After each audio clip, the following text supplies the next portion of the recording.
습니다. 오늘 본문 먼저 읽고 시작하도록 하겠습니다. 사도행전 9장 15절인데 같은 목소리로 크게 같이 한번 읽어보도록 하겠습니다. 주께서 이르시되 가라, 이 사람은 내가 이방인과 임금들과 이스라엘 자손들에게 전하기 위하여 택한 나의 그릇이라. 아멘. 반갑습니다. 우리 랩런트들하고 이 강단에 올라와가지고 설교자로 서는 게 참 오랜만인 것 같아요. 코로나 때문에 쉬어서 그런 것도 있겠지만 또 올라오니까 심장이 두근두근 하는데 자, 기도하시면서 메시지 받기를 바랍니다. 오늘 이 본문 말씀은 하나님께서 아나니아에게 하신 말씀이에요. 아나니아라는 사도에게. 이 사람이 이 말씀은 근데 아나니아가 누구에게 가서 이 말씀을 전해라고 했던 것일까요? 여기서 가라, 이 사람이 누구일까요? 그쵸. 아나니아라는 사람에게, 아나니아에게 시켜요. 바울에게 가서 이 말을 전해라고. 이 사람은 이방인과 임금들과 이스라엘 자손들에게 내 이름을 전하기 위해서 택한 나의 그릇이라고. 이 바울이라는 사람을 하나님이 콕 찍어서 전도자로 쓰시려고 준비하신 거잖아요. 근데 바울만 콕 찍어서 전도자로 세우시고 싶어 하는 것이 아니라 하나님께서는 저와 우리 랩런트들, 여기 있는 모두들을 하나님께서는 전도자로 세워서 쓰시기를 원하실 줄로 믿습니다. 그러기 위해서 우리들이 해야 될 게 있죠. 자, 우리 랩런트들도 혹시 기억할까요? 이 오늘 주일 강단 메시지 제목 말고 이 앞에 3주 동안의 주일 강단 제목, 최주일 랩런트 혹시 알아요? 자, 권사님 대표로 얘기할게요. 복음 각인, 복음 뿌리, 복음 체질이었어요. 복음을 각인시키고 뿌리 내리고 체질. 우리 랩런트들이 하나님께서 콕 찍어가지고 우리 랩런트들을 전도자로 쓰실 거라고 하는데, 우리들이 해야 될 일은 이 복음을 나에게 각인시키고 뿌리 내리고 체질되게 만드는 게 우리 랩런트들이 해야 될 일일 줄로 믿습니다. 각인시키기 위해서 우리 랩런트들 하는 거 있잖아요. 매일 뭐 하죠? 기도하고 말씀 적기 하고 또 구원의 길. 이게 작은 것 같지만은 나중에 어떠한 걸로 나타날지 아무도 몰라요. 어마무시한 능력으로 나타날 줄로 믿습니다. 우리 랩런트들 하면서, 기도하면서 이 시간에 하나님께 나에게 영적인 힘을 주시고 이 복음과 구원의 길이 나에게 각인되기를 원하면서 기도하면서 한다면 그만큼 현장에서 말씀을 전달할 때 우리 랩런트들의 복음의 뿌리가 내려가고 그 뿌리가 내려진 만큼 전도자의 삶을 사는 복음 체질화된 사람이 될 줄로 믿고, 오늘 우리 랩런트들과 체질 랩런트 요즘 맨날 왜 자꾸 구원의 길을 하냐고 궁시렁대는데 이걸 각인시키는 시간이에요. 나의 것으로, 우리 랩런트들의 것으로 완전히 새겨져서, 도장이 새겨져서 잘 박힌 목과 같이 될 만큼 우리 랩런트들에게 각인되기를 바랍니다. 그래서 오늘도 구원의 길을 할 거예요. 자, 우리가 사람이 어떤 존재인지 알지만 잘 몰라요. 그래서 하나님께서 처음 만드신 원래 인간이 어떤 것인지부터 한번 보도록 하겠습니다. 원래 인간은 하나님께서 사람을 창조하셨어요. 어떻게 창조하셨느냐? 그걸 보면은 창세기 1장 27절, 28절에 보면 나와요. 어떻게 창조하셨냐면 하나님의 형상을 닮은 존재로 창조하셨어요. 하나님의 형상을 닮은 존재. 하나님은 영이시잖아요. 우리가 형상이라고 하면 외형적인 모습을 생각하는데, 영이신 하나님은 우리 외적인 그런 모습을 말하는 게 아니라 영적인 존재로 창조를 하셨다는 거예요. 이 영적인 존재가 무슨 뜻일까요? 자, 물고기가 어디 있어야 되죠? 물고기는 하나님께서 지느러미, 아가미 이런 걸 주셔서 물 속에 있을 때 가장 행복한 존재로 만드셨다는 거예요. 자, 새는요, 공중에 있어야 되죠. 새에게는 하나님께서 날개라는 걸 주셨어요. 날개를 주셔서 공중을 날아다닐 때 가장 행복한 존재로 만드셨어요. 자, 나무에게는 뭐가 있나요? 제줄 랩넌트, 나무에게 뭐가 있죠? 뿌리가 있죠. 나무는 뿌리를 땅 속에 내리고 있을 때 가장 행복하게 살 수 있는 존재로 만드셨다는 거예요. 근데 하나님께서는 물고기와 새와 나무에게 주신 걸 준 게 아니라 영이라는 걸, 얘네들한테는 주지 않은 영이라는 걸 하나님의 형상 닮은 존재로 사람을 창조하셨다는 거예요. 그래서 사람은 하나님과 같이 있을 때 가장 행복한 존재로 만드셨다는 거예요. 하나님과 같이 있고 예배하는 축복을 누리는 걸 자에게는 세상을 정복하고 다스리는 축복까지 하나님께서 이 사람에게 주셨습니다. 원래 인간은 이런 존재예요. 우리가 생각하는 세상사에 시달리는 그런 존재가 아니라. 그런데 원래 인간은 이렇게 행복하고 하나님께서 함께 계셔서 모든 것을 할 수 있고 정복하고 다스리는 권세를 주신 인간인데 사람에게 문제가 생겨요. 그 문제가 무엇이냐? 바로 창세기 3장 1절에서 6절 보면서 나오는 창세기 3장 문제가 터집니다. 하나님께서 너희가 이거 하면 정령 죽으리라. 그러니까 절대 하지 말라고 했던 일을 아담과 하와가 하게 돼요. 그래서 이 창세기 3장 사건으로 해서 사람이 어떻게 되죠? 제줄 랩넌트? 하나님을 떠나게 돼요. 하나님과 같이 있어야 되는 존재가 이게 깨져버린 거예요. 근데 그게 무엇 때문이죠? 원죄 때문이에요. 로마서 3장 23절에 보면은 모든 사람이 죄를 범하였음에 하나님의 영광이 이르지 못하더니라고 해요. 이 하나님을 떠나는 죄를 지었는데 이 떠난 상태에 있는 모든 사람들은 원죄에 빠져서 하나님과 같이 할 수 없는 문제가 생기게 된 거예요. 근데 이 죄를 혼자서 지었나요? 아니죠. 요한복음 8장 44절에 보면은 마귀라는 존재가 나와요. 그는 처음부터 살인한 자요. 진리가 그 속에 없으므로 말할 때마다 거짓을 말해서 거짓의 아비가 된 존재라는 이 마귀라는 존재가 나와요. 거짓말로 아담과 하와를 속여서 하나님이 이거 하면 너희 정말 죽는다 했던 그걸 절대 하지 말라고 했던 그 일을 짓게 만들어서 하나님과 같이 할 수 없는 존재로 사람을 만들어버린 거죠. 그래서 이때부터 사람에게는 문제라는 것이 찾아옵니다. 그래서 우리는 이 문제를 근본 문제라고 그래요. 문제가 생길 수밖에 없는 문제의 근원되는 문제라는 거죠. 그래서 사람과 하나님이 함께 할 수 없게 되었을 때부터 하나님 떠난 상태가 사람이 돼요. 하나님 떠난 상태의 사람이 행복할까요? 아니죠.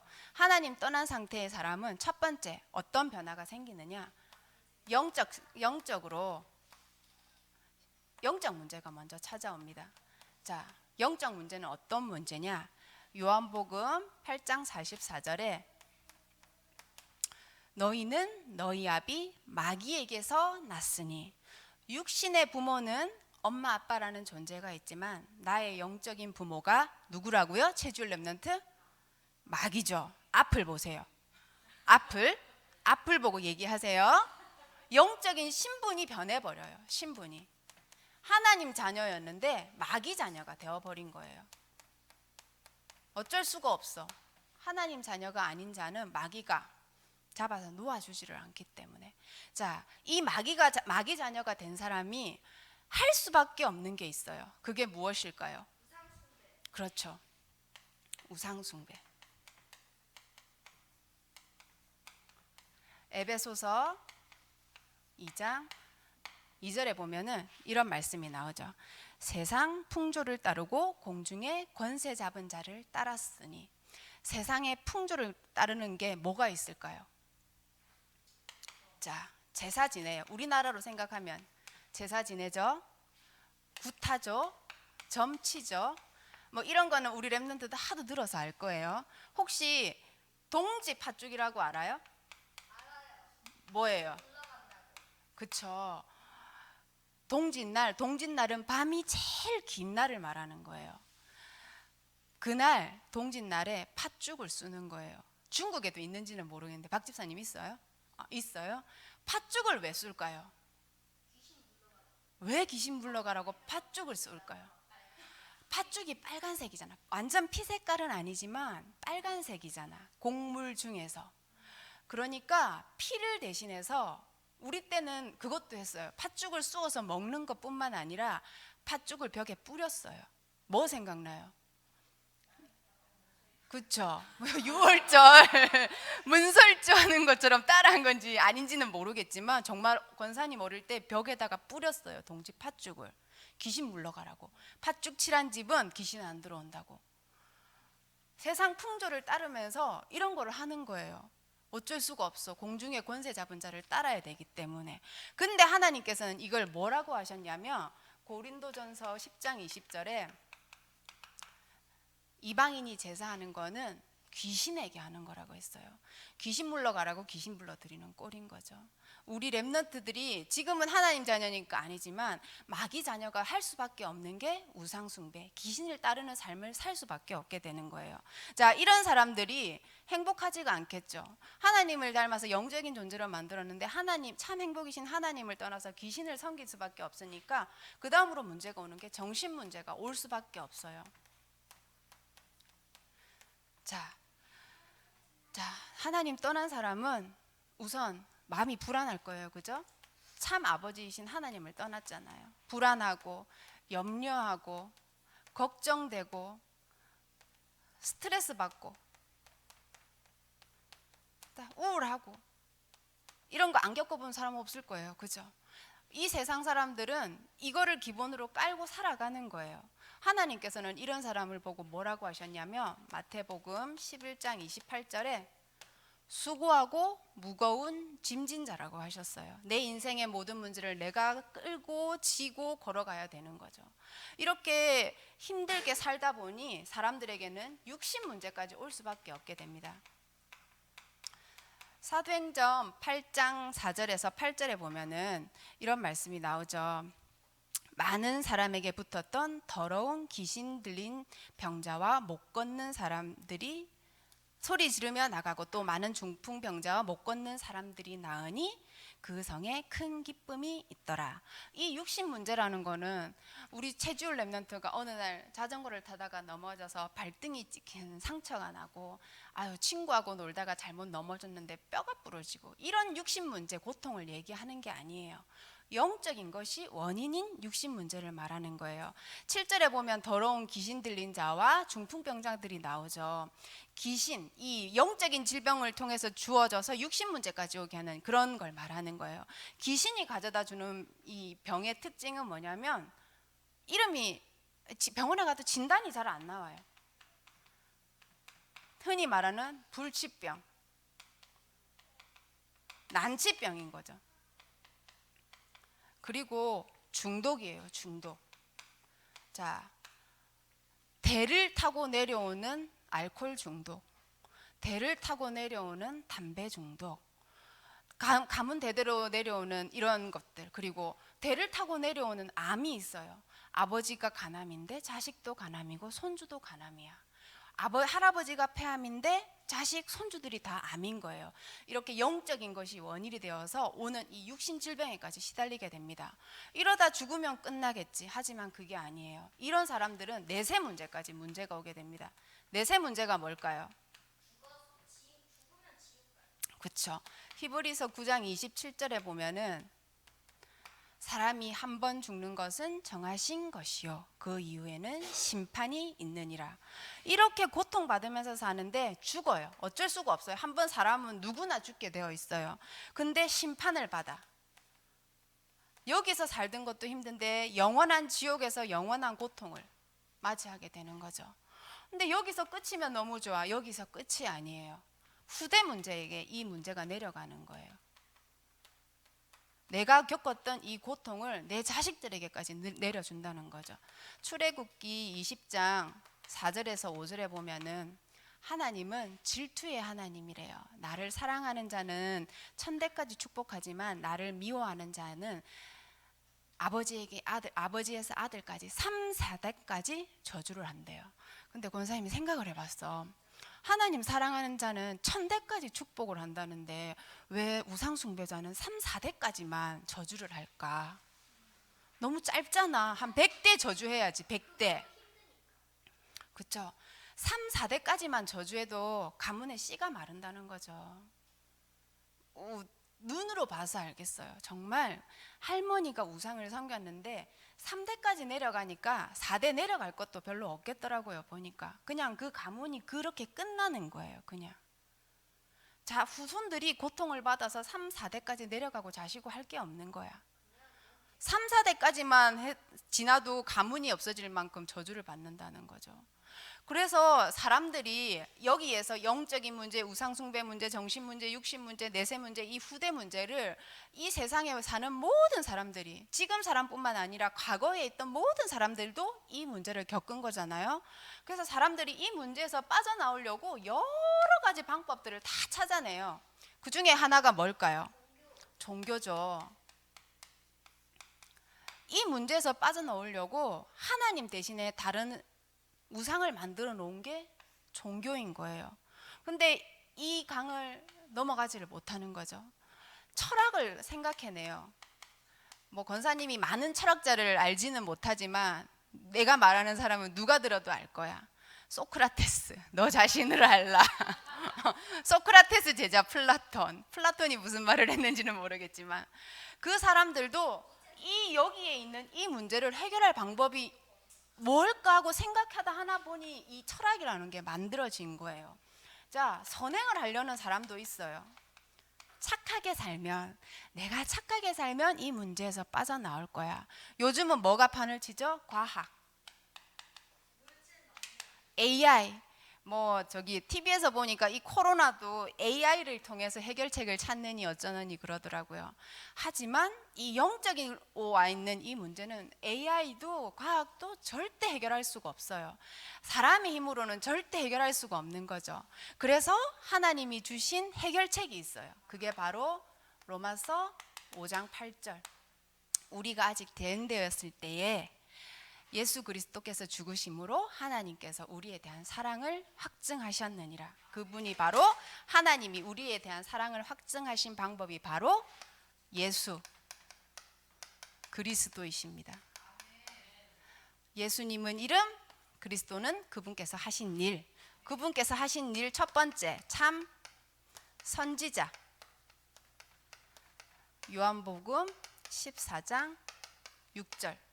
내가 곧 길이요 진리요 생명.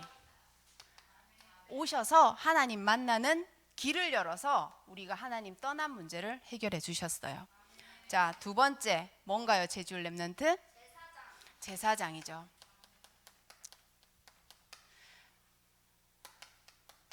누가복음 10장 마가복음 10장 45절. 인자가 온 것은 섬김을 받으려 함이 아니라 오히려 섬기기 위해서 오셨고 자기의 목숨을 많은 사람의 대속물로 내어주기 위해서 오셨다는 거예요. 대속물로 대신 우리의 죄를 대신해서 십자가에 못 박혀서 죽으셨다는 거예요. 그래서 로마서 8장 2절에 생명의 성령의 법으로 죄와 사망의 법에서 우리를 법적으로 해결하신 거예요. 그래서 이 원죄 문제에 빠진 우리의 모든 문제, 저주 문제를 해결하신 줄로 믿습니다. 세 번째, 참왕. 성경 구절 뭘까요? 요한일서 3장 8절. 죄를 짓는 자를 마귀에게 속하나니 하나님의 아들이 오신 것은 마귀의 일을 멸하려 하심이라. 이 우리를 속여서 죄짓게 만든 이 마귀의 일을 멸하기 위해서 오신 분이 예수 그리스도이신 줄로 믿습니다. 이분을 영접하기만 하면은 누구나 하나님 자녀가 되는 거예요. 이 예수 그리스도를 여기 있는 모든 분들은 마음속에 영접을 한 줄로 믿습니다. 그러면 우리는 누구 자녀인가요? 우리는 누가 뭐라 해도 하나님 자녀예요. 거짓말을 해도 거짓말하는 하나님 자녀예요. 우리는 한번 하나님 자녀는 영원한 하나님 자녀. 자, 하나님 자녀에게 주신 신분이 있어요. 자, 첫 번째 성령 내주예요. 하나님 자녀에게는 하나님이 성령을 주셨어요. 요한복음 14장 16절에서 17절 보혜사 성령을 주시는데 그분이 영원히 우리와 함께하게 하신다고 하셨어요. 이 성령 내 마음속에 있죠? 자, 그러면 두 번째 성령께서 인도하십니다. 요한복음 14장 26절에서 27절 이 보혜사 성령께서 모든 것을 예수님께서 분부하신 모든 것을 가르치시고 생각나게 하신다고 하셨어요. 자, 이 하나님 자녀가 된 사람에게 하나님께서 주신 신분이 또 하나가 있어요. 뭐죠? 그렇죠. 기도응답, 성령 역사. 요한복음 16장 24절에 이런 말씀이 있죠. 무슨 말씀인지 알아요?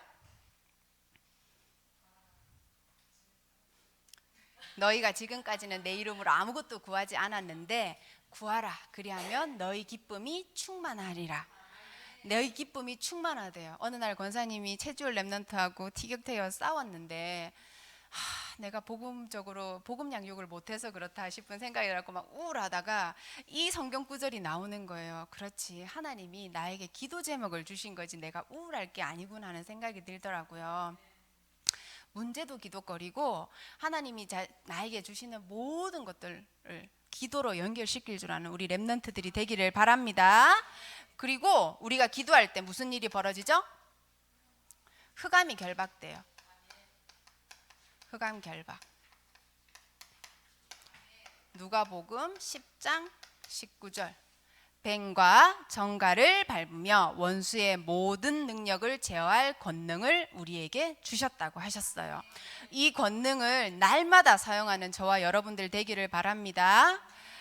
이거 하면서 그냥 어느 날 순간 외워졌는데 그래도 이게 머릿속에 새겨진 게 생각이 나더라고요. 우리 랩넌트들에게도 잘 새겨지기를 바랍니다. 자, 다섯 번째, 청은사가 도와요. 히브리서 1장 14절 구원받을 상속자들을 도우기 위해서 하나님께서 보내신 영이래요. 구원받은 우리도 도우고 박 지사님 말씀하셨죠? 구원받을 상속자까지도. 천군 천사가 많이 있으니까 많이 활용하시고 쓰시길 바랍니다. 담당 천사 백수로 놀리게 하지 말고 열일하게끔 기도로서 누리길 바랍니다. 자, 여섯 번째 뭘까요? 천국 시민권.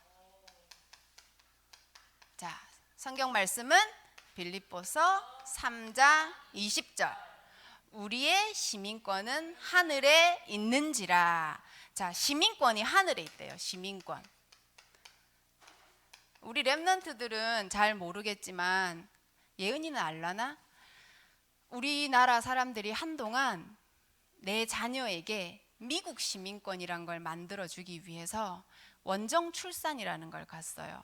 그래서 너무 빨리 가면은 그 나라에 있다가 돌아와야 되니까 배가 어느 정도 불러가지고 산딸이 가까워질 때쯤 돼가지고 미국에 열 몇 시간 비행기를 타고 가서 미국에서 애를 낳으면 그 아이는 미국 시민권이라는 걸 얻게 돼요. 미국 시민권. 지금은 미국이 덜하지만 옛날에는 미국은 강대국 중에서도 초강대국이었어요. 미국 시민권을 얻으면은 너무나 많은 혜택이 있는 거지.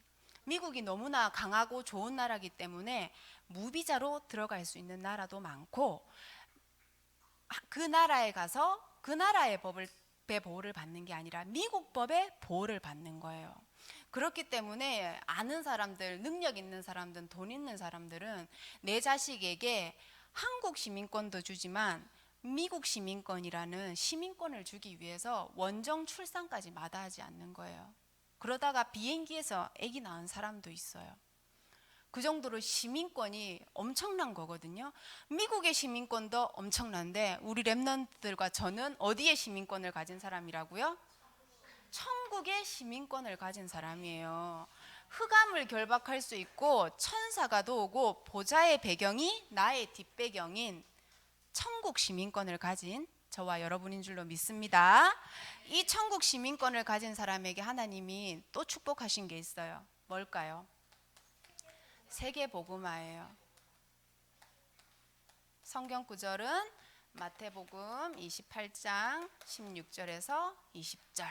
하늘과 땅의 모든 권세를 주셨으니 너희는 가서 내 이름으로 세례를 주고 내가 너희에게 분부한 모든 것을 가르쳐 지키게 하라. 볼지어다 세상 끝날까지 너희와 항상 함께 있으리라. 모든 민족을 제자로 삼아서 세계복음화의 증인으로 쓰는 저와 우리 여러분 렘넌트들 되기를 바랍니다. 이걸 적으면서 나의 것으로 만드는 축복이 있기를 바랍니다. 복음이 각인되어서 현장에서 말씀 운동을 하는 저와 여러분들 되기를 바랍니다. 그게 될 때 이게 하나님께서 이걸 아마 전도하고 말씀 운동할 때 이 축복을 가장 절실하게 느낄 거예요. 우리 렘넌트들이 현장에서 전도자의 삶을 살고 복음이 체질되는 그날까지 하나님께서 축복하실 줄로 믿습니다. 기도하겠습니다. 하나님 감사합니다. 오늘도 우리 귀한 렘넌트들과 하나님 앞에서 구원의 길을 할 수 있도록 허락해 주셔서 감사합니다. 이 구원의 길을 통해서 나에게 우리 렘넌트들에게 복음이 각인되게 하시고 이 구원의 길을 통해서 현장에서 말씀 운동을 할 수 있는 저희들이 되게 하셔서 복음이 뿌리 내려지게 하여 주시옵소서. 그래서 복음이 체질되어 전도자의 삶을 사는 저와 우리 모든 렘넌트들 되어지게 하여 주시옵소서. 감사를 드리며 살아계신 주 예수 그리스도 이름으로 기도합니다. 아멘.